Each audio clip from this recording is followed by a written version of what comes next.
Good evening, I'm Anthony Matt with Kristen Vaki. We'll hear from her shortly. The back and forth continues for PolyMet. The company has received all necessary permits to construct Minnesota's first copper and nickel mine. But today, the Minnesota Court of Appeals ruled that two of the company's permits for those plans will stay suspended until a contested case hearing is held. Kristen has been following this story for us tonight. Kristen, what prompted the court's decision here?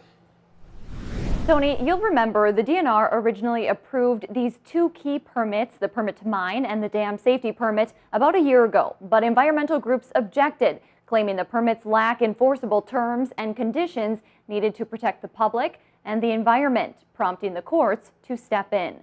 One of the environmental group's sticking points was that the DNR was legally obligated to hold a contested case hearing with a neutral judge before deciding whether to approve the permits. Now, the Court of Appeals has ruled that PolyMet's permits will stay suspended at least until that hearing is held.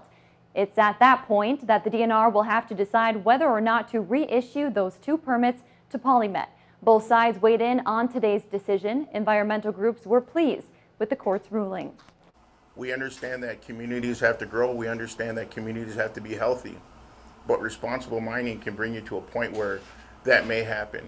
And this is irresponsible mining if it were to go through.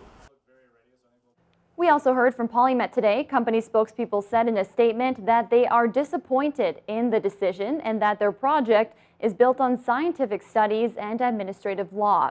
The DNR weighed in as well. Again, they were the agency that originally approved those permits. They wrote that the court's opinion does not draw any conclusions about the DNR permitting decisions, and they're still confident in their work. Now, the DNR says they have 30 days to appeal the decision to the Minnesota Supreme Court.